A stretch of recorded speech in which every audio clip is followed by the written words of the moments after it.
ఈ ఐదేనండి మొత్తం మన హిందూ మతంలో ఉన్నటువంటివి.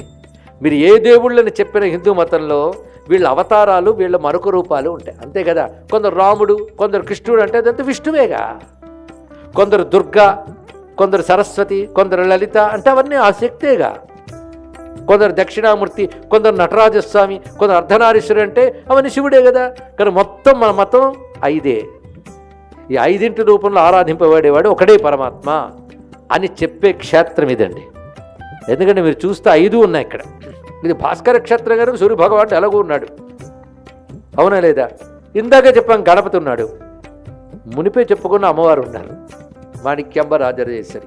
అంతకంటే ముందే ఇందాకే మా అర్చక స్వామి వారు కూడా సెలవిచ్చారు. ఇక్కడ నారాయణుడు అనంత పద్మనాభస్వామి క్షేత్రపాలకుడు ఉన్నాడు, సీతారామచంద్ర స్వామి ఉన్నాడు, శివకేశులు ఉభయులు పక్క పక్క రథాల్లో ఊరిగేటువంటి క్షేత్రం ఇది ఒక్కటే అని చెప్పారు. ఎంత బాగుందో. కనుక ఇది పంచాయతన క్షేత్రం. మరి ఇంకేం చెప్పడానికి ఉన్నది? ఎంత సంపూర్ణ క్షేత్రం అండి.